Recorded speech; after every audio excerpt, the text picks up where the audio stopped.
Welcome to the Busted Knees and Pretty Trees podcast. Thanks for tuning in. We're back, we're hyped, and we're fresh. At least I'm fresh. In last week's episode about hiking trousers, shorts, and undies, it's a good one. Go listen to it. I learned my two podcast partners wear the same soiled underwear all week on the trail. I'm not judging. To each their own. Who says that's soiled? Gotta keep that pack weight down. Anyway, this is going to be a nerve-wracking episode for me. We've brought a special guest that demands some answers from Brad, Patrick, and I. I have no idea what the questions are. Let's see if the guys are as nervous as I am. His birding life list counter is shooting to the moon. I'm going to rely on him to bail me out when I have no clue about some of these questions. Brad Greer. Oh, hello. You saw the list? Yes, I did. The list of questions we're about to be grilled on. Nervous? Do you think I'm going to have the knowledge for this? No, I don't. I don't think you should be nervous. It's pretty straightforward, good questions. Yeah. Okay. I'm like still real street smart kind of stuff? for every listener out there, I'm almost sure Travis still isn't understanding the concept of this episode. I don't think I am. In that it's simple questions that we're asking a listener to ask us that we might not have covered or anything along those lines. It's not trivia or anything related. Hey, sometimes the simplest questions are the hardest ones. That's true. That's true. And we have my other bailout, as you heard. Adored by the masses, he's the current title holder and champion of the Busted Knees Outdoor Trivia Challenge. Asterisk Patrick Richardson, everyone. Oh, it's sticking. I know. I don't like this. Dude, I'm not bitter, dude. I'm just... Oh, man. Just reusing an old joke. I was desperate. No, you're great. Like I said before, every fantasy football player that I've ever played with in my league knows me by asterisk pastrix. And, I'm happy to keep it going, I suppose. I can't do it. That'll be the last time. Couldn't help but Maybe. notice you said asterisk. Asterisk pastrix. It's hard to say. Unless there's some more foul play. You know what? On. I'm just happy to be acknowledged. However you acknowledge me, I'll take it. All right. Now to our guest. We understand the three of us can jibber jabber a lot, possibly leaving some unanswered questions along the trail. Possibly. Our guest is here to ask a handful of those questions. He supports the conservation of our beautiful country, and son of a bitch, we support him for that. Yeah, we do. Adam Grimme, everyone. Thanks for coming, dude. Hey, thanks for having me. I appreciate it. I'm a long-time listener, first time on. It's great. I've been pestering Brad for a while to get on the podcast, and here I am. So, yeah. But I did want to tell you, I did bring a gift for your dungeon. So, all right. Yeah. Surprise. Surprise, yeah. We got right here. You want to pass it along that you can put here in the studio? It's a National It's like Park an arrowhead? Service. Yes. All right. Yeah, and when you look at that, Oh. all right. Yeah, That's I thought that would awesome. fit with this studio. Yeah. So, It's like the shape of an arrowhead. Yes. Yeah, it's like a foot and a half tall, shape of an arrowhead. Yes, Says yes. National Park Service on it. Nice. Yeah, bison? that's nice. Yep, and that's the official symbol of the National Park Service. Oh man, Oh, that dude. was And it's really cool because this emblem came out in 1951 is where they developed that. And it basically means the arrowhead inspires the attributes of the park itself. So basically the sequoia tree there and the bison, that represents the vegetation and wildlife. And then if you look at the water there, represents the scenic and recreational values of our national parks. And then also the arrowhead itself comes up to be representing the historical and archaeological values Dude, of our that's parks. Wow. Dude, it's so funny. It's like I stole our logo design as the background from that. Oh, yeah. Okay. Yeah. It is really cool because when I've been looking up stories, I've seen a lot of the national park or like just a lot of the public land agency emblems do have some kind of like they have a reasoning behind Yes, the emblem. yes. Yeah. Like they have a lot of depth to them. And Yeah. Yep. And once I researched this, I was like, oh my gosh, I didn't even know that, because they'll even change this bison symbol. You'll have an elk or a bear. But you see the bison a lot because they're basically all animals, so they represent the animal part of it. But I thought that would be a cool thing Hell for yeah. you guys Man, it's to. definitely going to go Yeah, up dude, there. that's too. amazing. That's awesome. Yeah, dude. Yep. Thank you very That's much. awesome. Round Hey, of no applause problem. for Adam Oh, already, yeah. the guest, dude. Heck yeah. yeah. Give it up. That's awesome. Thank you. I appreciate More it. guests, Yeah. dude. More guests. All right. Dude, way to start it off. That's wonderful. Thanks, Yeah, I dude. wanted to surprise you a little bit, so Yeah. you guys didn't know big I was. surprise. That's awesome. Yeah. I can't wait to hang it up. Yes. Badass. If we can find something that'll stick to these fucking walls. You know? Yes, sir. So, me and Adam have gone out birding a couple times over the last few weeks, and I think Adam's caught the bug. Yes, yeah.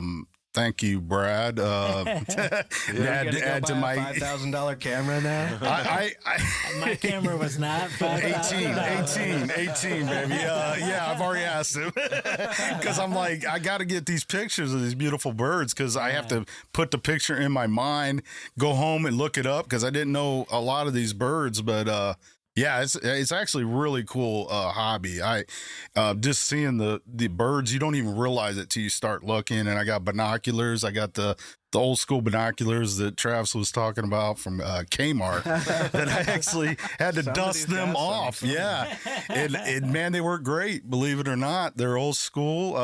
And we went out twice already, so Yeah, it's been man. it's been great. Beautiful. Those things Yeah. are in mint condition. Yeah. Well, you can thank my Those stepfather for that. Those were his. And Nice. yes. Cool. Yeah, it Yeah. doesn't take much to get out there, man. It's just No, and it's worth it. it's a good Yeah. reason to get out there. Yeah. It's awesome. Agreed. Yeah. Well, we're extremely happy to have you on, dude. Yes, I appreciate it. Yeah, Yeah. I'm excited. I'm stoked. I got my French, your French press coffee. Let's go. So I got enough caffeine. Let's go, Let's go. baby. We're Let's doing go. it tonight. Let's go. Let's go. Denise fan, right? Yeah. Oh yeah, I'm probably. I don't know if I'm your number one fan, but I'm damn close. All right. And yeah, so Can we call you a super fan? sure. Oh, Super shit. fan. I'm sure you know what that yes. sound is. Oh hell Yeah, yeah. Panther. There's a News Panther. News Panther's back. Cool, dude. Brad, News Panther thing, publisher, writer. I'm not sure anymore, but let's lay into it. I'm psyched about this one. All right, the first story comes from the North Carolina Wildlife Resource Commission. And we all know spring is right around the corner. Yep. Some say it may have sprung Yep. already. And there's a lot of things you have to take into consideration when spring happens because most animals are either breeding or have had their offspring and they're raising their offspring over the spring.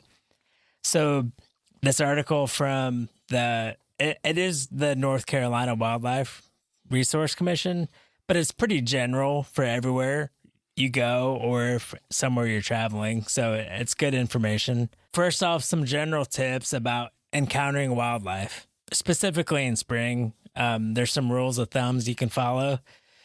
When you see an animal, specifically a young animal out there by itself, rules are don't touch it. Just leave it alone. The parents probably know what's going on. Don't touch and- anything. Yeah. Yeah. They know where their offspring is and they're going to come feed it. It's there for a reason. Same thing goes with feeding it. Like, do not feed any wild animals because you're just habituating them and taking them out of their normal ritual of feeding. Yes. And just You want everything to be raccoons, just yeah, always exactly. around digging in your stuff. There are a few exceptions we'll get into later, but yeah, for the most part, just leave wildlife alone. They know what they're doing. They're gonna be okay. Good point. If you're ever unsure about, if you think something's injured or has been abandoned, every major area, like city, has some kind of non-for-profit that can rehabilitate abandoned or injured animals. So just do some research, try to find them. and just report it. Like, don't try to take action yourself. Just mark the location. So this article in general just talks about like specific animals you may encounter in the spring and what to do if you do encounter them. So the first one is black bears. Black bears aren't everywhere, but if you are traveling to an area where there are black bears, you also want to keep these in mind. One big thing is, like, every time I go to Gatlinburg, or somebody I know goes to Gatlinburg, they send pictures of black bear eating like trash in their driveway and like, oh, look how awesome it is, there's black bear. Like, that's the number one rule is secure your trash. That's so funny because just this week, a guy I work with called. He's been on vacation with his 4 kids down in Tennessee. They went down there in a minivan, and he called today and was like, we just got here or it was our first night, and a black bear got into the van and ate all of the food. Oh my Yeah, see, that's the gosh. problem. Wow. Like, once you habituate them, Yep. like, they're not going away. They No. learn how to open van. And it becomes a Yes. hazard. Yes. Like, it's dangerous. They can get into your own personal stuff that you don't want them to get into. And then the DNR or whoever the local like fish and game agency is has to spend time to come out and relocate that bear. And, So can I ask a question? yeah, So it's not like, because we talked a little bit about this way back in the first season with Bear 399. yeah. Yes. With black bears, it's not necessarily euthanasia. No, I think the same with grizzlies. If they get habituated, they try to relocate. Like, I think that's the number one thing. Oh, is so it's like try to overtime relocate. if they keep coming back. Yeah. Yes. Okay. Yeah. And they take them way out. Right. They'll take them way away from people so that they aren't tempted by Yeah. those. Right. Those. Yeah. You're right. And sometimes they yeah. make their way all the way back. Yes. Yeah. So Eventually, once it's like a set thing, yeah. then they have to perform euthanasia. yeah, Okay. which is Okay. sad. Which is sad. Yeah. You know, So I mean, it's sad. not the animal's fault. So that's where, like, if you're Yeah. thinking like, oh, I'm gonna leave some food out or leave trash out for them to like, so I can get some cool pictures, like you might be signing that animal's Death warrant. Yep, warrant. that's That's exactly right. kind of It sucks because I know how awesome it is to see bears. Like, I get the feeling. Like, I know it's cool Yeah, as shit. yeah. But you're only hurting that bear. Right. Like, you're And just that's right. causing damage. I don't mean to interrupt you too. That when we were at Glacier National Park, they have a lot of grizzlies. I guess I had read that they have the largest concentration of Yeah, they grizzlies. do. I think Yeah. I think you were the one that told me that. They have signs that say a fed bear is a dead bear. Yeah. So you do not feed any of the animals, like you said, bears especially, because then they associate food with humans with food, and you're right, it's a death sentence for them, and that's the worst thing we can do. Yeah. You know. Yep. So yeah, It's- very good article. And this kind of goes with, like Patty said, grizzlies and black bears are somewhat similar in this. And like, they also have their offspring throughout the winter while they're hibernating in their dens. So springtime is when those cubs first get exposed out into the wilderness. And if you come across cubs and that you don't see a sow, the mother's nowhere to be seen, don't worry, that sow knows exactly where those cubs are. Like, don't think, oh, I got to go get them and save them. That's good advice, though. Yeah. You know, that's That is the only time a black, or this is all advice. So, that's one of the few times when a black bear will attack you, is if you're messing with their cubs. So if you come across cubs, just slowly back away. They don't know what's going on. Just slowly get out of there and don't come back for a while. Yep. Let them pass through. Let them do their thing. The mother knows the cubs are there. But if for some reason you suspect a cub's injured or a cub is abandoned, just like the number one thing with all of this is just contact your state fish and game agency. yeah. Don't Whatever it is. feel like you need to lend Yeah. a hand in nature's Yeah. process. There's so many non-for-profits out there that handle like rehabilitation of Yes. abandoned or injured animals, not just bears, just any animal. So just contact them. They'll set you up in the right direction. Next up is snakes. Oh, gross. How do you It guys- was just a quick turn, like. I was gonna say snakes. that's funny because I was gonna say, how do you guys feel about snakes? I'll tell you what, I'm scared as hell of the snakes, but I'll tell you what, I still want to see them. Yeah, You know, I know they're I'm part the of the same way. ecosystem. I'm the Yeah, same like way. I'm not going to go pick up a snake. You know, that's just not me, but I'd love to see them. I'd love to see them. I'm Indiana Jones when it comes to snakes. Like, why did it have to be snakes? Yeah, there's a lot of people have that Travis? phobia. I don't like worms. Creep me out more than snakes. Really? I don't know. There's like a nice pattern to snakes.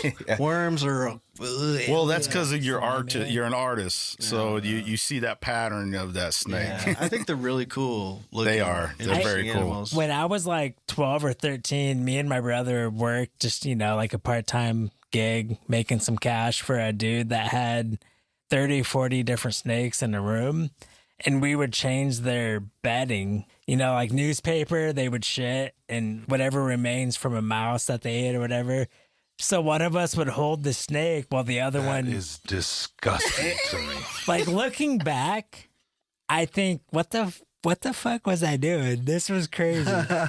Because we would like just reach in and this, like there's no way to get the snake out without it biting you out of the cage. Jesus Christ, how old were you? Like 14, 15. Like, This just doesn't seem Yeah. real. Yeah, he knew better. He knew I'm better. all about observing I mean, snakes. we were- not Yeah, here's interacting $20. with Shovel them. my driveway and clean out the snake dude, aquarium. there's a picture of me. I mean, don't get me wrong. Like we weren't getting bit all the time. Right. Like it would happen from time to time. What kind But of snakes were they? Like boa constrictors, like Non-venomous. yeah, Non-venomous, all non-venomous. But though a boa is, what size boa? Like a 12-inch. So before he Yeah, let it not grow big. out really big and let it out in the 12-inch? Florida rainforest. Maybe like a like baby? maybe like up to like 24-inch. Yeah, I got you. But there's a picture of me, and I hope I can find this picture because I can still picture it in my head.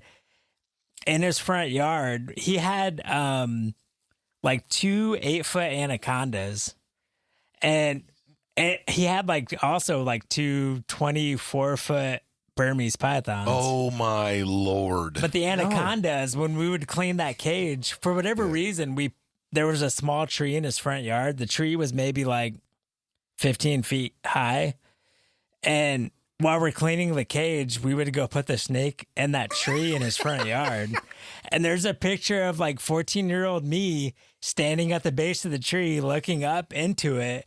And there's like an 8-foot anaconda snake. Like he's That's up funny. in the tree. Yeah, Holy he's jamoly. looking for his neck. I 100% like I have a picture. This is Oh, not, you got it. You got to post that. Please Wells let me County? post it. I'm gonna Yeah, let me Roseanne see Heights this. in Ossian. Yeah, Damn. like in the middle of a neighborhood in Ossian. Have you seen that? You've seen the movie Anaconda? Yeah, Yeah, if there's snakes out there that big, I'm going back to L.A. like looking back now, it I was think I like saw that twice in theater. Damn right, dude. That was insane. And movie. that's hanging right over him. Yeah. it was crazy. Like looking back now, it's a wild experience. That's cool. And I did like at one point confirm it with my brother because I was like, "Am I just making this up, or did we really do this?"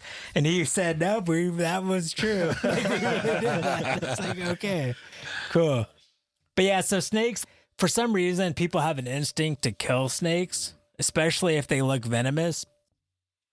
Snakes do a lot of good for nature. They kill rodents. They kill insects. I have an instinct to get away from them. Yeah. They help keep everything in balance. So like Travis said, if you do encounter a snake, there's a lot of rule of thumbs about is the snake poisonous? Is it not poisonous? I just assume every snake's poisonous Good. because I don't want to get bit either way. Yeah, that's smart. So slow movements, back away, take a wide berth around it, just let it do its thing. If it's crossing the path, just stop, don't move, let it do its thing, let it cross the path and be on its merry way to carry or to eat and kill whatever rats it wants to eat and kill. Like it seems like the most solid rule of thumb, which is still kind of up in the air, is if its head is triangle shaped, it's probably venomous. But non-venomous snakes can also like flare their head out to be flat and triangle. So Dude, just let snakes, like, they're cool. They're good for the environment. Yeah, they're part of the ecosystem. Yeah. I do not have enough confidence to identify anything in nature. Right. Yeah. I mean, a garter, Like 100%. like a garter snake. I know that's a garter. Because there's a always garter some snake. dude that'll come over and be like, "Oh, well, actually, that's Brad. this and that." But And you're like, usually- "You son of yeah. a bitch!" Like, usually I'm too freaked out when I see a snake to Yeah, be able to stop yeah. and think like, oh, it's just a garter snake. It's okay. Yeah, But- you mind if yeah. I tell you a story about a snake Yeah, that go I ahead. encountered? We kayak, me and my wife and my friends and my daughter. We were on the Wabash River and I saw this big snake. I'm thinking 3 to 4 feet, probably. I mean, it was a big snake. My instinct, doing exactly what you told the listeners not to do, is I'm like, oh, that's cool. So I paddle over to this snake. Get a It's in the closer water. look at him. Yeah, because it looked like he came off the bank. And if you've seen rivers that got the high banking, he came off, or she came off into the water. I'm like, oh my God, I got to see this. I paddle over to it.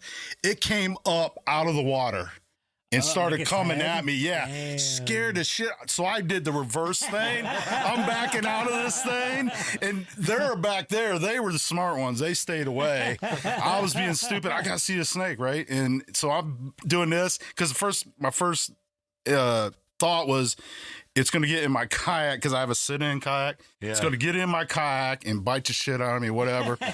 And luckily nothing happened and it went back to its thing, but how stupid that was. And I did exactly what you're not supposed to do. And they're laughing. And then I did do some research because I thought, rat snake, whatever. Water moccasin. Yeah, but it wasn't.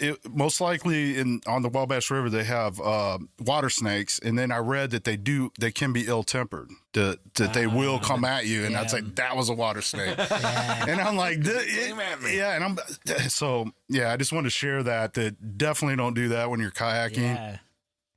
Yeah, I'm scared of let 'em- anything smaller than me that is willing to Yeah, dart at me. yeah, he was a Just badass. not Or give anything. just not give a shit. It'll come at you. Oh yeah, it's gonna Yeah. fuck you up, man. So that's like my rule of thumb. Just no matter venomous or not, just let it go. Let it be. Be slow. Be cautious. Let it do its thing. So next up, these all kind of group into the same territory. Coyotes, foxes, any of those like small predator mammals, their sightings spike in the spring because they're either like early spring, they're breeding, May, they're having their offspring, and they have to feed their offspring. So one thing they can go after is your little dog. The tip is from this wildlife commission, just keep an eye on your dog, keep him on a leash, which I thought was kind of funny because if you keep him on a leash, it'd be kind of easier for a coyote to catch it. But just keep them, keep that in mind when you're out there, especially if you're like vacationing in the mountains or an area where coyotes are way more prevalent. They seem to be creeping into more neighborhoods. So just keep an eye out for coyotes, foxes. I just want to say I have no sympathy for those little dogs that are all bark and no bite. You want to see them do some action? No, Prove like if they themselves. get snatched up by a fox or a coyote. yeah. Yeah, They got No what they had biggie. coming to them. he was a yapper. It's quieter in the neighborhood now. But it's one of those things I think where people are like, yeah, whatever. A coyote, like, fuck, coyote's going to come here and take my dog until it happens. Yeah, dude. And then it happens. That's an easy meal for them. Oh, yeah. The easiest, for sure. Last is songbirds. Yes.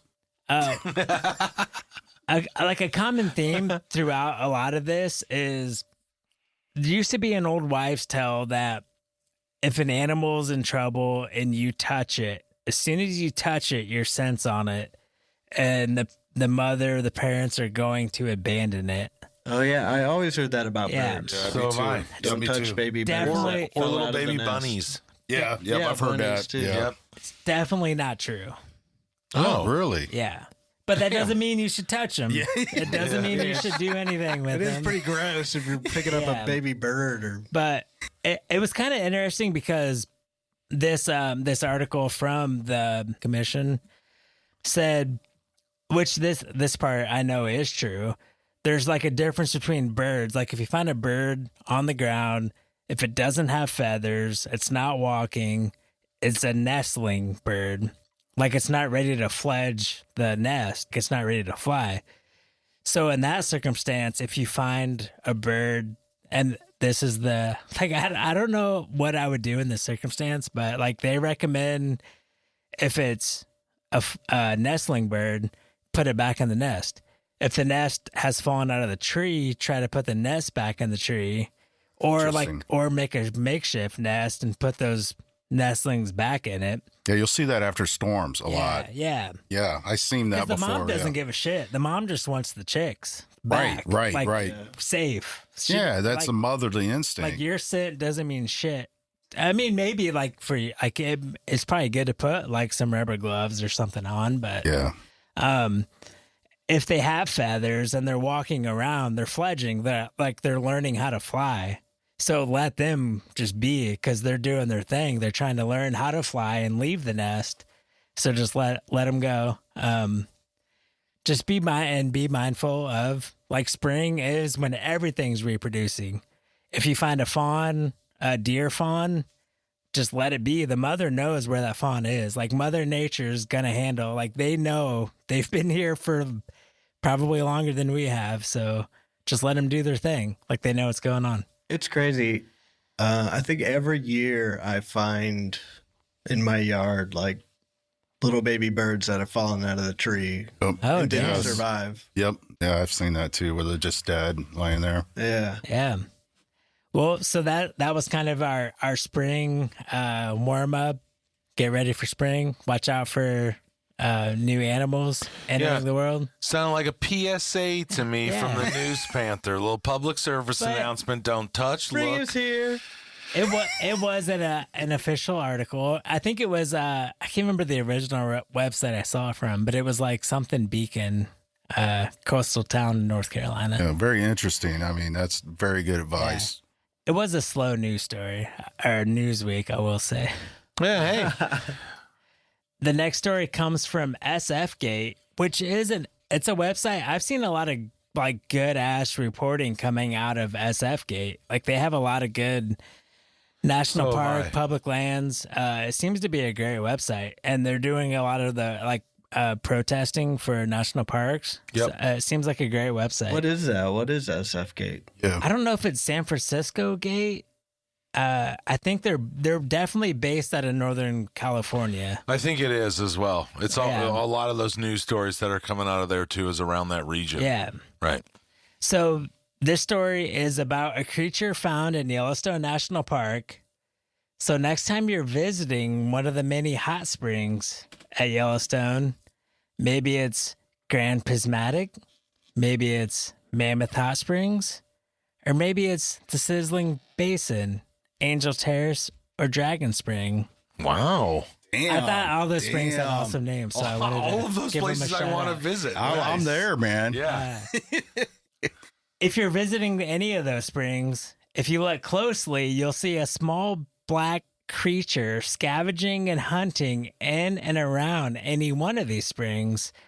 And this little creature is called the wet salts tiger beetle.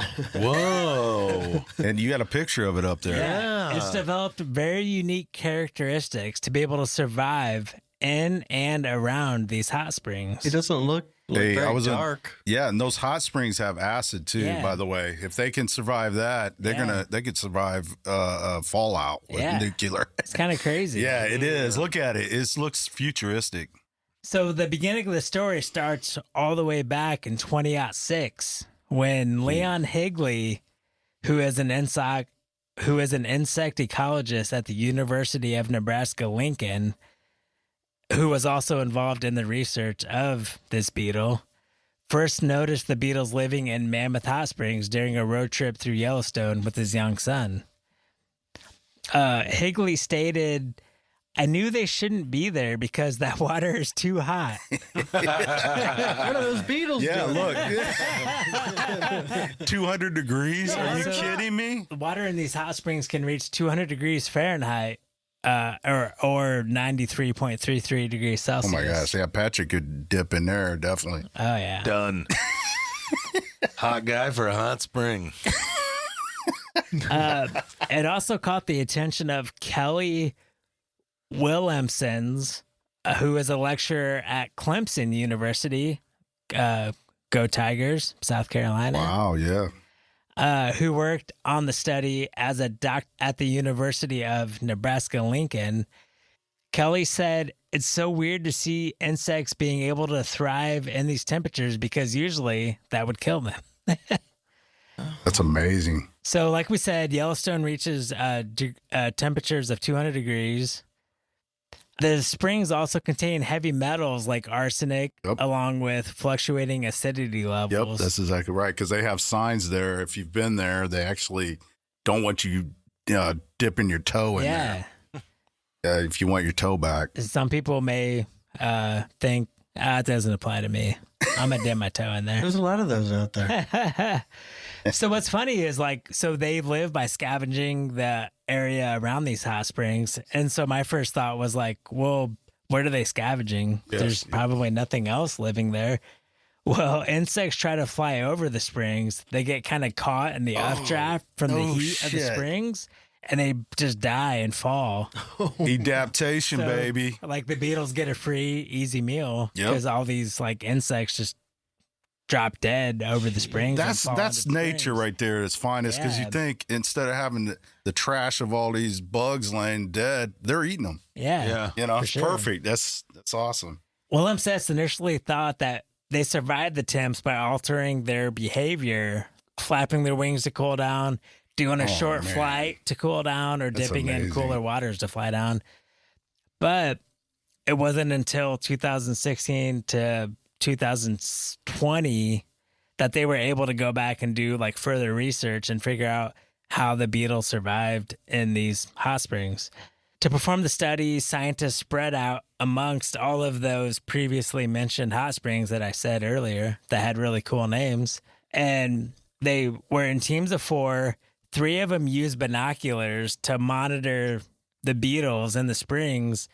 And the 4th person was basically performing Overwatch to look for bears or any Oh other my things gosh. that would come attack them while Think birding's hard? yeah. Try bugging, with binoculars.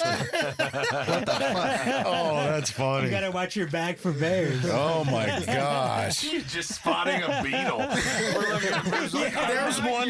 They all, This damn bird keeps moving after 30 seconds. Like, yeah, motherfucker, I'm looking through binoculars to see a beetle in a hot spring and watching out for bears. This shit's insane. yeah, Is that a song beetle or a tree beetle? I don't know. I can't tell the difference. they all look the same.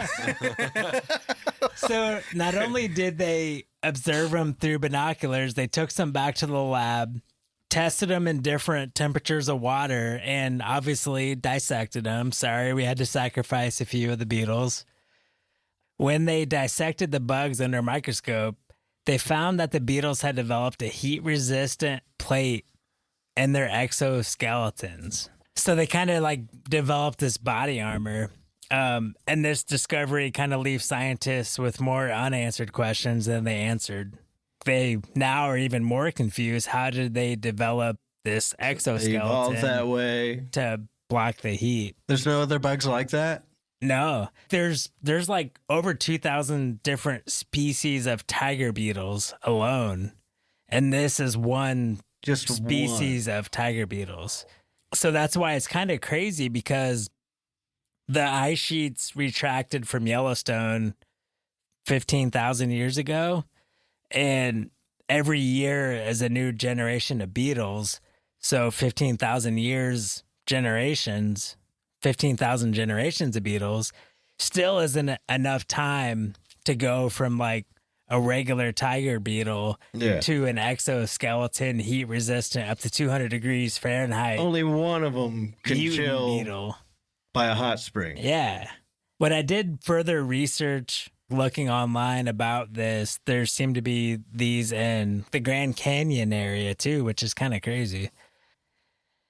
So the scientists, their next goal is they want to do further research, some DNA analysis. They do hypothesize that this change happened somewhere between 5,000 and 15,000 years ago. They think genetic testing. They could say anything, and I'd be like, "Oh yeah." Well, it's like that's when the ice receded from Greater Yellowstone National Park, that whole area. So they weren't there when there was ice over Yellowstone, and they wouldn't have developed this while there was ice. So unless, who knows? I don't know. It's all kind of crazy. Some other some fun facts I came across of the tiger beetle in general that I thought were interesting. The tiger beetle can run 5.6 miles per hour. Think about that setting on a treadmill. Oh my God. Like, that's a good clip. Those little legs us. are moving, baby. Yeah. That's the speed where it doesn't matter what size you are. Well, it's funny. If you're I'll run 'em. coming Yeah. at me real twitchy, It's funny you say that because they run so fast that after a while they have to stop, look around, and reorientate themselves. Oh my God. Because they outrun their vision. They don't know. They don't know where they're at. Like, they run so fast. They have no idea. They They can't outrun even the see. speed of light. Yeah. The way that their eyes interpret the speed of light. Dude, I told you that they look, science Yeah, fiction. They look yeah. like, from outer Yeah. space or something. All right, dudes. So let's get into the meat of the episode. Yeah. So Brad and Patrick, the three of us can just go on forever Oh, about Lord. Can we ever? backpacking gear, Yep. every little teeny tiny aspect of it. Yes. And there are a lot of teeny tiny aspects to all of this. And we're not going to be able to cover all of it. So Yeah. we leave a lot of gaps Yeah. out there in our information on our podcast. But tonight, we're trying to maybe fill some of those. So we brought a special guest here that has listened to every single episode of ours. And he's got a few questions that have arisen while doing so. So, Patrick, do you think that these are gonna be like some real backpacking oriented questions, or maybe some deeper Are we busted gonna, knees and pretty trees lore? are we gonna get stumped Yeah, no, like the Mount Lyell Shrew? that did not stump me. I knew all three words. I mean, asterisk for a reason. You know what I mean? Just remember the oh shit, I forgot the name of it. Yeah. The wet salt beetle. Oh, But I shit. feel like there was another name. Tiger is Well, a tiger beetle. Yeah, There we wet go. salt tiger beetle. Yes, tiger. Adam, Thank you. Adam already won How trivia. quickly we forget. But no, I'm not nervous, dude. I think this is extremely fun. This is cool that we get to have somebody on the pod that is a longtime listener and also a longtime friend of Brad and a new friend of mine and a new friend of yours to come on here and kind of ask us questions that, like you said, we might have missed. Yeah. We might not have gone over, or maybe just some questions that dive into the ideas of the podcast and what we want to do. So it's just, for me, it's just really fun to be able to bridge that gap between who we're trying to get to listen to this podcast and the podcast, you know? So I'm psyched for Absolutely. tonight. I'm psyched for tonight. And there's another aspect of Adam that I like is after talking with him for a little bit earlier, he told me that he went out for a long hiking trip and he realized how hard it is. Yeah. Yes. Yeah. Yes. Yep. That's right. That's right. All right. Yeah. I think tonight's yeah. going to be There's- insightful and pretty sweet, dude. A there's pretty things to good learn. listen. Yeah. What do you say we jump in then, Adam? Sure. Yeah. You ready? Yep. I sure am. Come All on, right. baby. All right. You ready? Let's I'm go. ready. I'm ready. All right. One of the questions I have is I was just curious with the News Panther. How did you guys come up with that idea? I think it's a neat concept. So I just thought I would throw that out there. What do you guys? Well, I'll readily admit that from the beginning, I wasn't a massive fan. But the more... No, he I was can not. attest. Now yeah. you are a big fan. Yeah, I'm a massive fan. It was I'm not sure what the vision I wanted for the podcast to start going like. I'm not sure. But I don't know if I thought that it was the News Panther. But what I found over time is that what I love about this podcast is that as three guys sitting in a space together, I mean, for weeks or months on end together, every Friday or every Tuesday together, we are a little corny. We do enjoy kind of the nerdy things in life. I mean, we have a podcast where we explore things that, 25 years ago, you get your ass kicked for in school if you were excited about these sorts of things in high school, I meant to say. I wasn't for it, but it's absolutely grown on me. And I think that it's wonderful. But in terms of your question, it kind of started off a little slow. Like we knew we wanted to do a news section. Brad has always, this guy researches things to the nth degree when you ask him. And he was interested in all the kind of the researching and the news stories coming from it. And he said that we should probably add like a little news section in the beginning.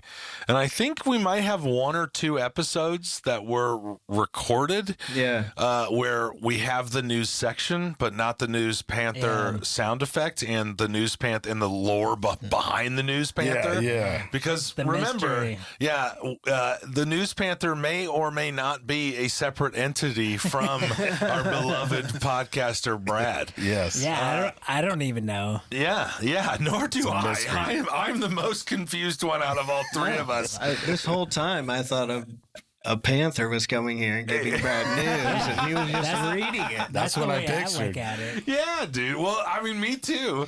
But it's also like most news about public lands, national parks, any of like BLM land normally doesn't make national headlines. Oh, it gets lost in the sauce. Yeah. So most people, even like wildlife, endangered species, most people don't know what's going on with it. So I always find it super fascinating, especially when it comes to like the end holdings and national parks and like public land access and stuff like that. So I thought it'd be fun. Like we need a break in our podcast to have a good little story to talk about. And I figured what better to talk about than something that affects every American. And Patrick and I were just like kids, like learning about something new that was cool. Yeah. Every time Brad had a story, and we're just like, we got to keep doing that because educational. Yeah, it's definitely really. The idea of the news section started with, like Travis said, with us just being like, well, tell that again. Yeah, what about that thing we were talking about? Where is that? Just being interested. The News Panther, like sound effects and stuff, adding to that was a bit later, and that was Travi J wanting to call it a News Panther or just having the idea, and Brad and I being like, hell yeah. And I think that was, I don't know what we were thinking about or talking about, but that was those were the first two words that came to mind. Yeah. I like it. I like it. It worked. And I'll tell you, But I'm not I'm just saying that's completely random. Whatever my brain created. I think that fits us three well. Where if we're the show of hands guys, so if two of us say yay, then the rest of us go. And I think that was a News Panther. 2 hands. Yep, that's it. That's it. I really like the segment, and as a listener, like you said, when he first put the Panther came on, the noise, it scared me. I was actually driving my car, and I'm waiting for this news. I was like, wow! I was like, holy shit! And then I was looking forward to it every time. I was like, that scared me. It was cool. Only if you knew how many Panther sounds I listened to find the one that we used. Oh, dude, that was scary, man. I have a core memory, which is me driving to work in the morning, and I'm playing one of the first episodes that was edited by Patrick, and he put a Panther sound at the very end of it. Oh, yeah. And I started laughing so hard I could have Caused I a think car that wreck. is the gen. Like that is that's- what started. That's the whole crazy, thing. right? Yeah. That is the first time. There you go. Somebody said, one of you guys said we should add it. Yeah. And I thought Yeah. as a joke at the very end, Oh, shit. I would just put a News Panther After sound a moment of sound effect. silence. Yeah, after a moment of silence. Yeah. Like you had to accidentally just be You had to be listening to it. dedicated. Yeah. So if you go back and listen to whatever episode It's that like is, 3 or 4. I think it was or 5. three or Yeah. four. there's way at the end. There's a News Panther Oh, sound. That was geez. just me kind of throwing it out to these Oh, guys. yeah. like, You would have "Bet, thought dude." we had a News Panther show up. Yeah. Yeah. And now he gives me news stories. Yeah, And- it's This is the Or- this is the shit. or dude. he may be a part of me. Yeah. I don't know. It's Patrick being like, I'm going to see if these Yeah. fuckers actually listen. What's your next one, Adam? all That right, was great, all right, dude. all right. I just for the future of your podcast, I kind of want to know, what are your goals? You alluded to basically the educational part of it, Yeah. the awareness. I just kind of want to ask you that. What are you trying to achieve from this podcast? I can go ahead and answer first. For me, it's just the way I always talk with the people that are around me about it is I just want to. I'm 40, and I started getting heavy into backpacking around 30, Okay. and that's kind of late to the game.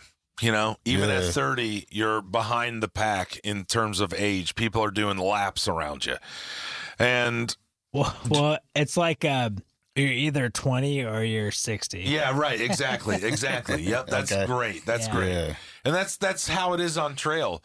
But I also think it's extremely important. And I'm not sure if I would have garnered the same respect for what I'm walking through in my 20s as I did when I was in my Good 30s point. to my 40s. Yes. Even from my 30s to 40s, I'm learning to appreciate everything. I mean, we're doing the birding right now. Yes. We're talking about the flora, the fauna, Yes, yes. everything in there. Trees. And, yeah, trees. Yeah. Yep. So Oh, yeah.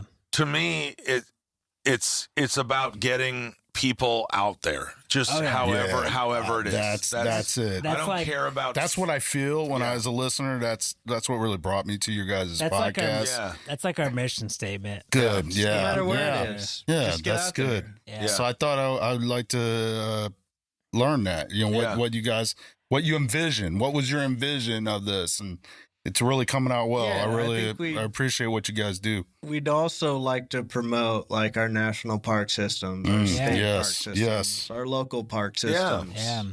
Like So I think that's Yeah. our overall goal. Yeah. Just Yeah, in that's- general, like worldwide, just Yeah. get yeah. people outdoors. Yeah, Yeah, we have- because we have you a got lot of- listeners all over the world. Yeah, Yeah, we which- do. Yeah. And it's I think that's the one thing that binds us. And we've had conversations with other people from outside of the podcast that, about doing certain things with it. And I think what it always boils down to is how can we just get the message out there that love even at 40, like it might be daunting to listen to watch all the review videos on YouTube, to figure out the right backpack, yes. to figure out the right hiking boots or anything along those lines. And Yeah. we just want to make that like a bit easier. Yeah. So if at 40 or 50 or 60 or 30 or whatever, 53. yeah, or 53, you're questioning it, but you're outdoor curious. Yes. We want to be that kind of bridge. Like we want to be a little bit unassuming. We don't want to be this stuffy podcast that gives you this review video that we're sponsored by. We want to give you what our opinions are, dude. And we acknowledge how fucking hard it is to get into this hobby.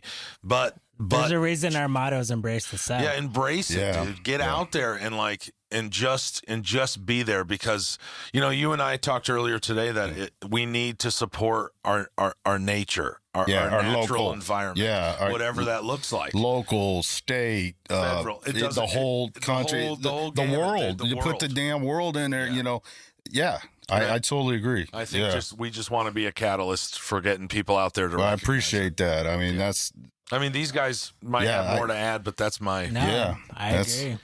yeah, and that kind of alludes to my next question that Travis was talking about. Like, how do you prepare yourself mentally when you're going on a backcountry? Mentally, physically, how do you overcome those challenges?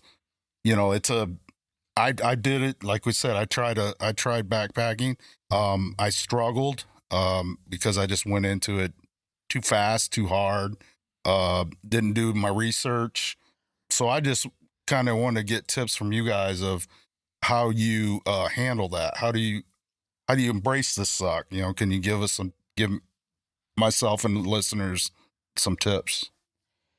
Yeah, I think for me, the biggest thing is once you kind of crest that hurdle of it just sucks, like it's painful, it's hard.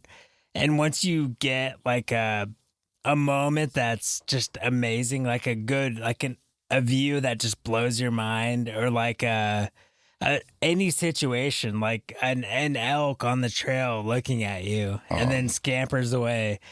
Those little things, encounters that you have in nature, that's what brings me back.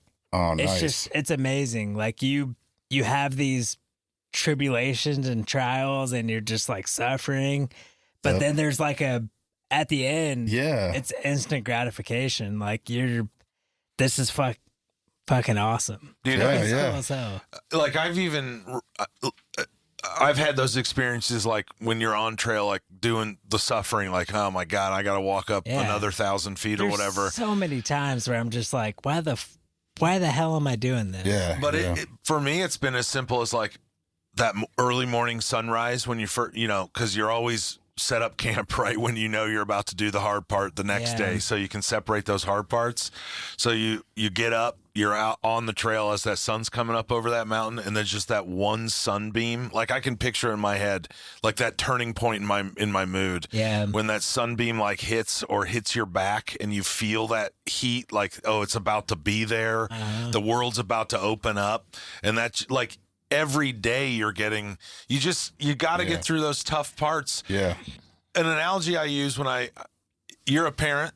Yes. Right? Yes. I'm a parent. Yes. So any parent out there understands this experience of like how difficult it is to have a baby, and then a toddler, and then a small kid, and then a kid.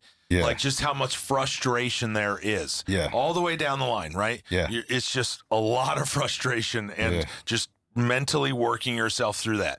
But what every parent knows, that after that hour of frustration or 5 minutes of frustration or 20 minutes, whatever it is, there's like a cute moment.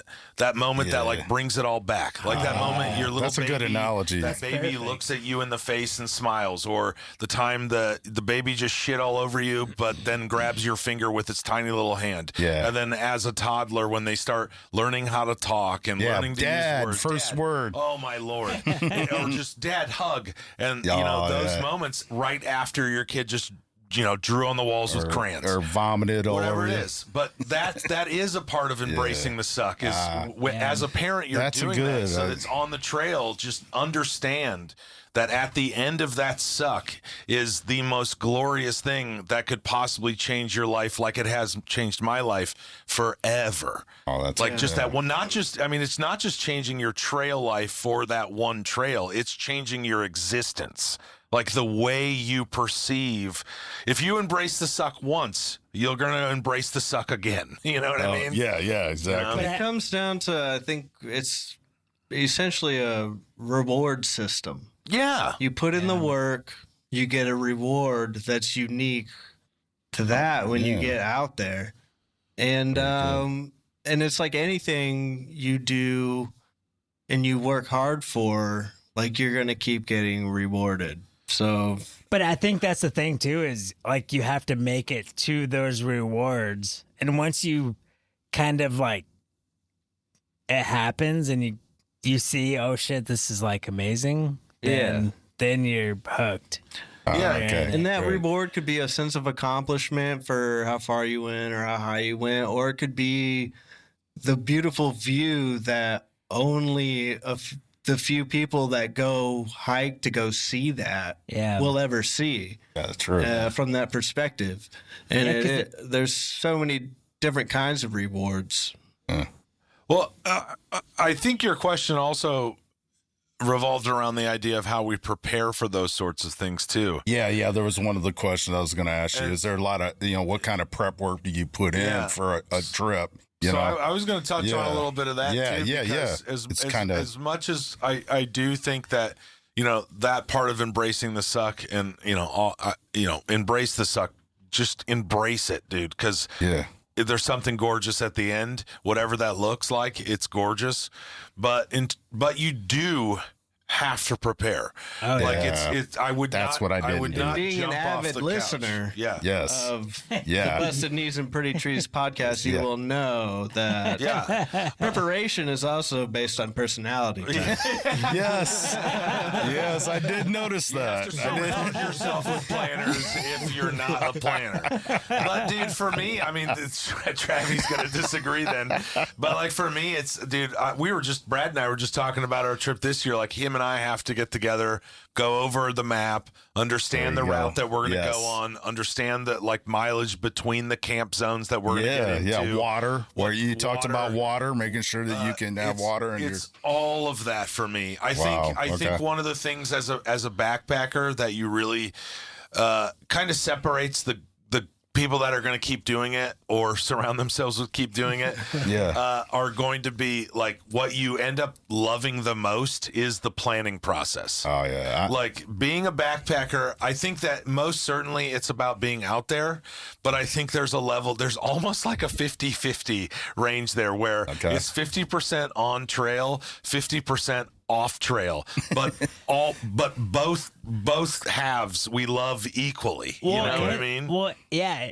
And it's like that 50% off trail planning that you do that you see come to success. Fruition, is even more of a like what's the word? Like you succeeded, like you nailed it. Your trip planned, everything worked out great. Yeah. Your itinerary was perfect. Your gear loadout was perfect. Yeah. Like on top of the mental and physical shit that you go through. Yeah, those challenges.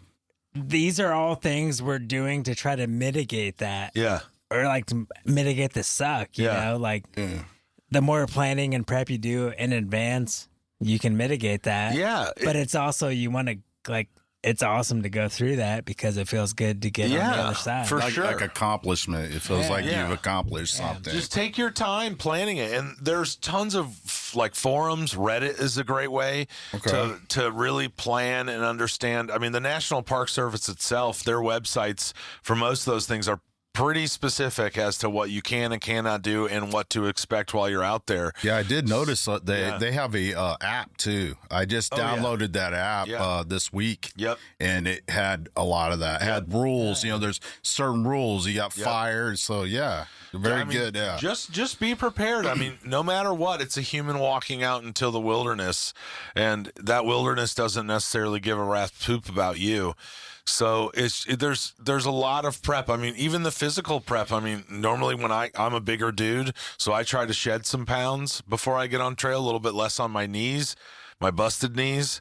And then, stair steppers, those sorts of things. I mean, your workout, but it's like a good side benefit motivation of getting in shape and keep working out, which is good. Yeah. In general. And this is in terms of backpacking. Like, I mean, if you're going on a day hike or things like that, then by all means, like get out there and take a few miles day hike. Yeah. Like just do that, because my assumption would be if you took a 3-mile day hike and prepared for that in any way you have to, with bottles of water, with a day pack, things along those lines, safety precautions that you might need out there, you're going to end up going for another day, dude. You're gonna everybody we know that caught the backpacking bug started a on day a hike. day hike. Yeah, see, I think that's where I made my mistake talking to Travis before we started on air. That I jumped right into it. I didn't do that. I went right for we're going to do this 3-4 day thing down here at the Hoosier National Forest, and I planned it all out, and I packed like a 40-pound pack or something.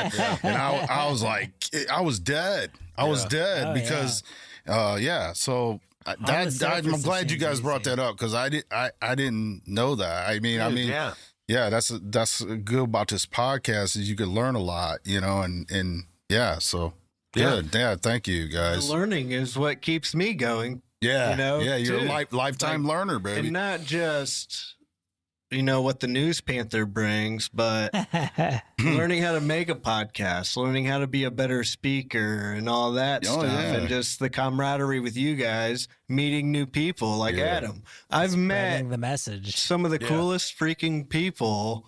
A birder? Never. Yeah. Yeah. Chad? Cool as hell. Look at me now. Yep. Yeah, and then your buddy John that did the Appalachian Trail. and they did the Pacific Crust, I believe, right? Yep. Pacific. Holy shit! And I looked at those. I was like, holy shit, that's amazing. Yeah, awesome. Well, good. Sorry, whoever What I'm else you leaving got? out. All right. Brian. Shout out, Brian. And Bazzy Butt. Yeah, definitely. Yeah, forget that about perspective of a child's perspective. That was great. That was great. So, I wanted you to kind of talk about too that leave no trace. When you're exploring the outdoors, like tell the listeners like how you do that. How do you've talked about having a toilet out in the wilderness, Or shower. or these guys want it, or shower toilets. So, give me how do you leave no trace? Give me examples of that. Give me like how you can do that and tell the listeners out there how to do that.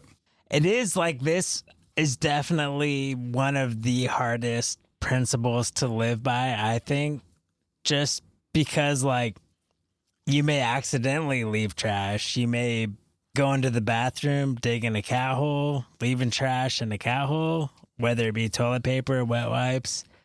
It's just, this is one of the hardest principles to live by. But I think it's pretty crucial.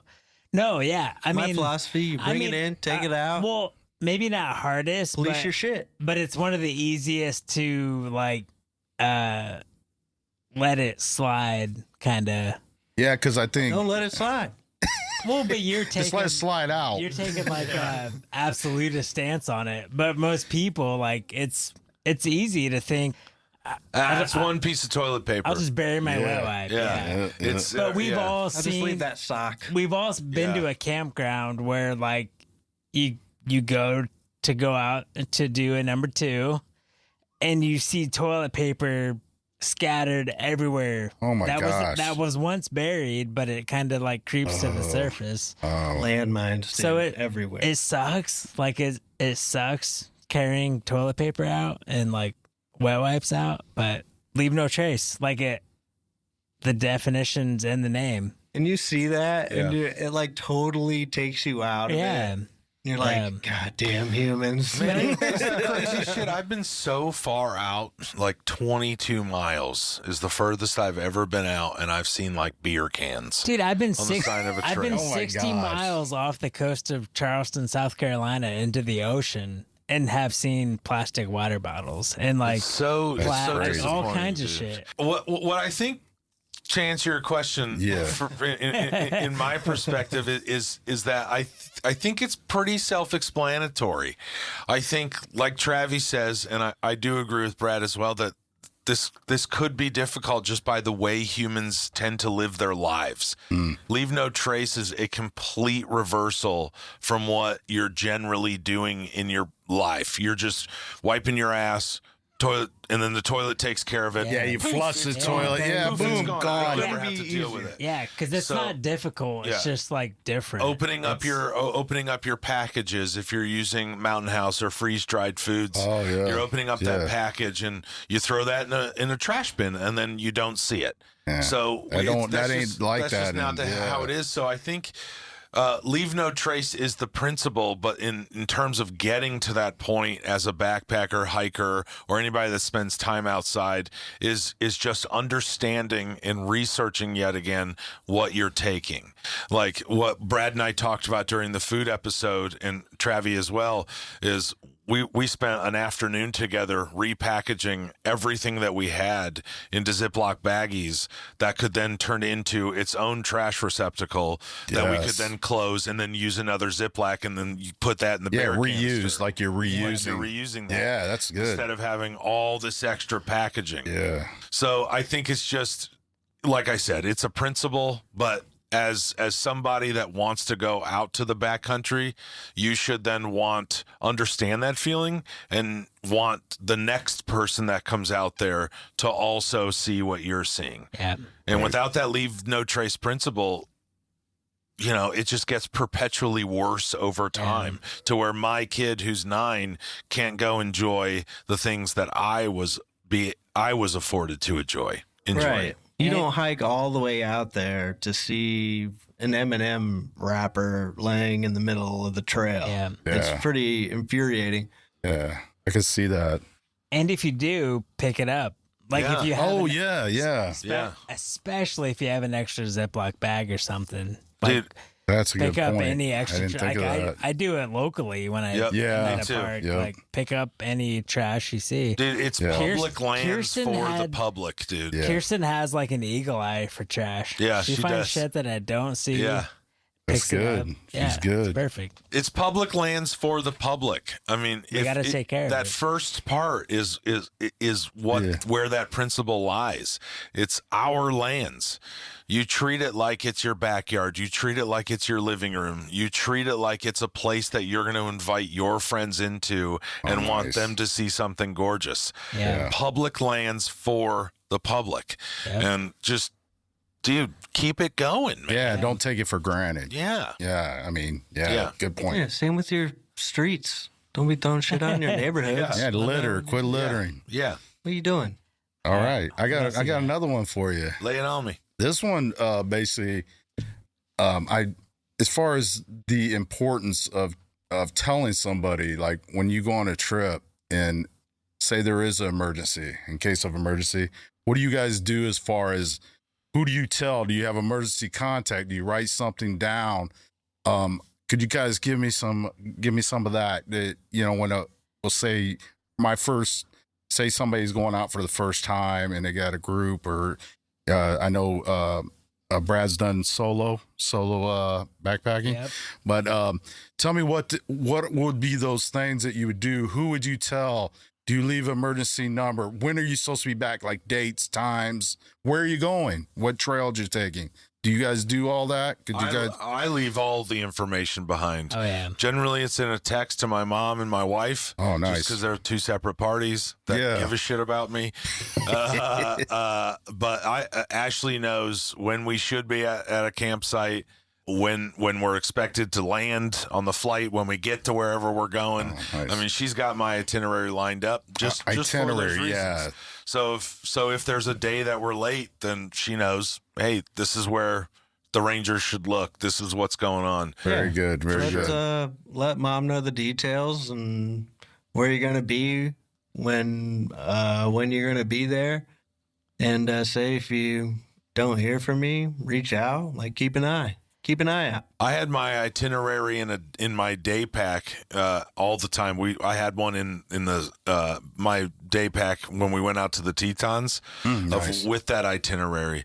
So if none of us came back, they'd find we were in Kirsten's car. They'd find the car that you showed up in. There you go. And they would have your itinerary there in case something happened. Yeah, because we definitely want to keep.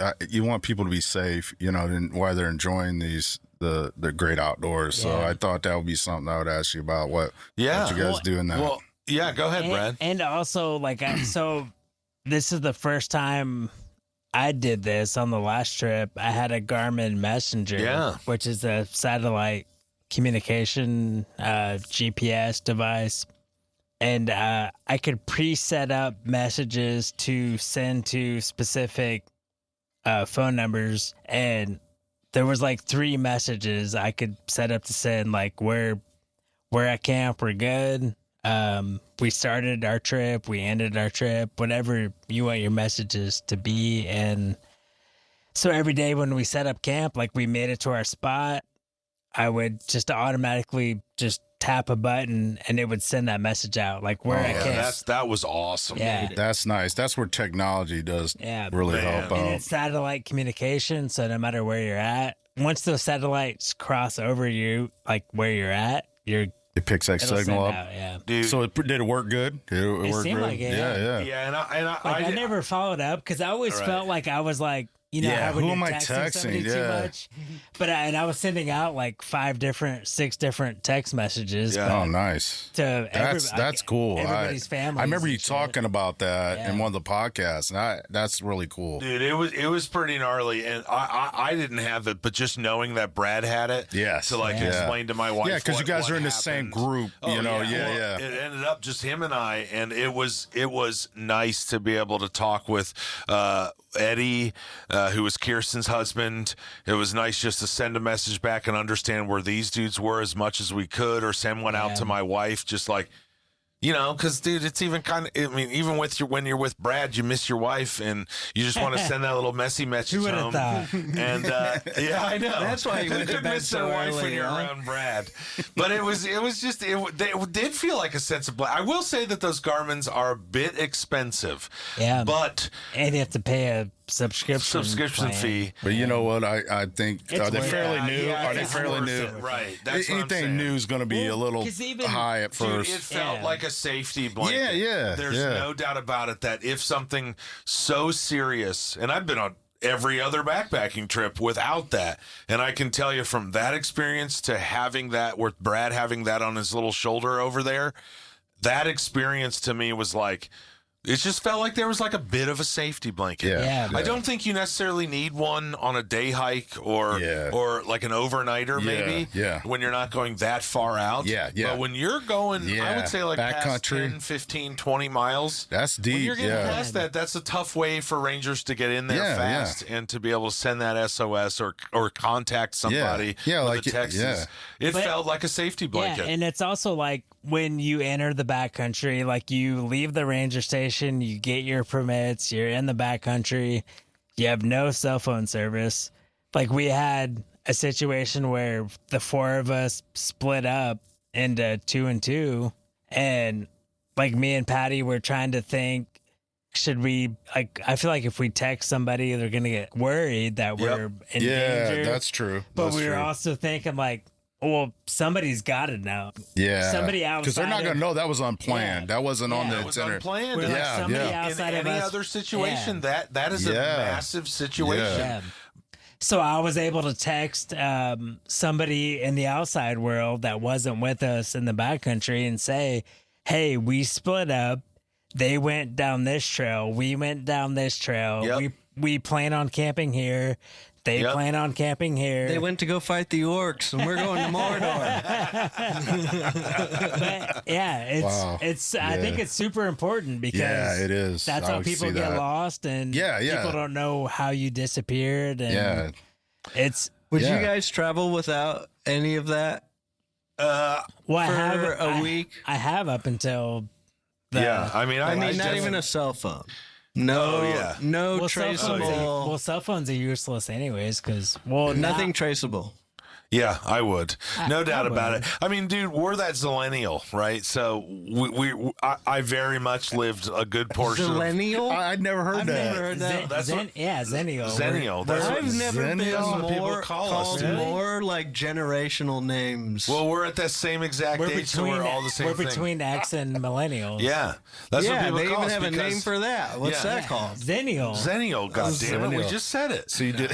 There's something different. That's, I mean, but that's, to me, In-betweenials. that's wonderful because I lived a great portion of my life without technology, and I also lived a great portion of my life with technology. So I'm Yeah. well aware of how to use it. It's just I also sometimes choose to not give a shit to use it. All right, we're digressing. Let's get going. Okay, all right. Do we answer not your thinking. question? Oh yeah, definitely, Okay. definitely. Yeah, one of the other questions I had, finding a campsite when you guys are out in the backcountry and you're doing your I'm sure it's probably in their prep process of itinerary. How do you know if there's not a designated campsite? I'm sure there's places where you have to find a campsite. Do you look for high ground? I remember one of the episodes you guys talked about water. You know, kind of walk me through that. Like, how do you pick a campsite that's suitable for it? I think flat is. That's the number one priority. Yeah. Yeah, it's something you wouldn't think about generally until you're looking at the surface and realize what you have to do. But flat is definitely number one. And one of the main things to look for is looking up at the trees, is there a tree in risk of falling onto your tent? Yep. Yeah. Because that's like a lot That's what of nobody thinks. a lot of hikers die because trees fall on them. It's Yep. kind of crazy. Yeah. Wind kicks up. Yeah. Knocks a dead limb. A big dead limb could Yeah. take you out. I Dude, can see that. there's no wind like a mountain wind. Oh, yeah. gosh. I can Yeah. imagine. So just a flat area close to a water stream. The area's clear. Kind of off the trail is better, but And there's deer and birds frolicking. In case of emergency. no, just No, we're a lot just- of times there's open in the Smoky Mountain National Park. There's some open camping. Oh, okay. Yeah. Yeah, So I you're thought not there was. necessarily talking about Yeah, campsites. because I All right. figured there's probably areas that aren't designated campsites. Well, how do you know where to camp? or Like, sometimes where Make sure your park, because I will also just preface all of this with yes. don't if the park you're going to or the area you're going to has designated camp zones, then don't camp anywhere other than those camp zones. Yeah. Yes, In- I other can see than absolute emergency. Yes. There's a reason for Yeah. that, and that is probably getting growth back. Yes, There's I an can see that. endangered species or any sort Yeah, of species habitat. a habitat Yes. around there. Yeah, So almost there's a reason. Almost every national park will have, or even state parks for that Okay, matter. that makes Yeah. that will makes have sense. But I've been to plenty of Yeah. areas Yeah. that are open camping, and Yeah, so that's kind of where I. Sometimes you'll even too get massive camp zones that are like 2 miles long along Oh, a trail. shoot. Okay. And anywhere within that camp zone. So your okay. question still Yeah. still it- pertains. but like, Yeah, and I you see what you're also saying. kind of want to pay attention to if there was a sudden downpour. Are you setting your tent up in an area that the water's going to rush Yep. through? yeah, that So like a flood Yeah. area. yeah, Yeah, because like you're by a river, you want the water, right? that's But why- you don't want it Take the high ground. taking you. Yeah, you don't want it taking you down. You know, Yeah. washing you away. You get a flash flood coming through. like and- most That's national good. parks will say 100 foot from a Oh water yeah, source. see that I or- didn't know that. That's Yeah. good. That's what what I was looking at. I will That also was- say that, like, I do. I mean, I'm well aware of all the things we've said, and I'm there for it. But there's also a moment where the first sites that are taken, there's almost no consideration for any sort of danger. It's just the beauty aspect. You know what I mean? Yeah. So there's also that level. I mean, I that's don't usually what want to we make it do. just nothing but danger, danger, danger. Right. I mean, because there is also, if you show up to a 2 mile camp zone and there's a ridge, there's one site, 10,000 feet above a ridge line, Like and facing the sunset. facing the sunset, then no matter what, you're gonna take that site. Like, go for that site because you're gonna and get enjoy that that. one. Yeah. So yeah, you're on high ground, like you said. for too, sure, so. if you have to choose and you're in danger or something like Yeah. that, then those are the types of scenarios like Brad and Travi and I were saying. But also don't forfeit those necessarily in lieu of an amazing experience. I got one more question for y'all. Oh, the final nice, question? dude. All That's right, let's that's my roll. southern y'all, for Yeah, the thank South you. Carolina Oh, yeah. people out there. Yeah. Thank you. Yeah. Survival. I wouldn't say tips, but as far as you guys going out in the backcountry, what kind of survival advice can you give listeners as far as, we'll say you three go out, well, use the scenario where Brad got the altitude sickness. Yep. How do you deal with those situations? And then as survival, say we get a freak snowstorm and, Travis was in the Army. I'm sure they prepared you for things like that. So kind of they didn't. Okay. Yeah, I would think, yeah. Well, I was wrong. Deal with it, But- soldier. Yeah. I So, was not prepared for this. yeah. So give me Well, some, what are you gonna do? yeah, survival. Because I'm sure you Embrace need the to have, suck, man. yeah. I could see survival being a big thing. And I like the learning part of me, a lifetime learner of survival techniques. So I was wanting to know if you guys did any of that. Like, why do you do that? Can I start? Yeah. Because you brought up Brad's altitude sickness. Yes. And I think the thing that I liked about our group with Kirsten involved, our beloved, was we gave Brad his time and like his moments to go through it. I think that there's a mentality on trail that you have to get to this place. You have to rush it, that there's no adjusting that you can make whatsoever. He was determined. You're saying he was determined to get. No. What do you mean? I guess I don't understand. I'm saying Travis, Kirsten, and I very much understood that he was sick. And instead of trying to be like, all right, dude, we got to go or whatever, there was an understanding. And I think that's what I took from that, and just that camaraderie ship that us three had with Brad while he was battling this thing and then ultimately made it out of there, was that you got to work as a team, and you're only going to be as strong when you're on trail, when you're 20, 30, 40, 50 miles out in the middle of the backcountry. You're as strong as your team at that point. And if so for me, survival wise, I don't solo backpack. One, because I don't think it'd be fun sharing those experiences with myself. Two, because I rely on others. I rely on people to pick me up when I'm down. I rely on people to remind me to eat or drink. I rely on people, to help me out in any way possible. And I think it just goes just that those survival levels as well. And when Brad was sick, like I said, I really appreciated that we gave him his time, his space to be sick. There was no pressuring, no anything. And I think because of that, he also felt compelled to let's fucking go. Yeah. Yeah, like it was on my terms. Yeah. Not like when I was ready to go. Yeah. Like I said, let's go. Yeah. Oh, I get you. It wasn't you guys saying, we got to go. Yeah. In terms of the whole thing, like we're not on a clock. Yeah. It's going to screw up campsites and hiking distances because you're not going to have as much daylight, but who gives a shit? Like you're still out there. You improvised. You improvised. Yeah. Yeah, that's good. But that's also right, dude. Not like, hey, if my friend's injured, we're gonna hold out. Like it's like really assess the situation. Yeah. And I felt like we thought Brad was gonna pull out of it, and well, that's he did. And he did. But that's what I'm alluding to is like just we didn't push it. Yeah, we good. allowed that time and space. And I think when you push it, when you go above what your means are, that's when you hit danger out there. absolutely. Yeah, you got to go on instinct. Like, Yeah, slow, steady, and instinct. Or not understanding what your means are, Yeah. like or your capabilities. Yeah. Some people might be a little overconfident and be like, oh. Yeah, sure, I can go do that. Or Yeah, I can that go was do me. this. I learned the hard way. Yeah, start slow. Don't be overconfident. Yeah.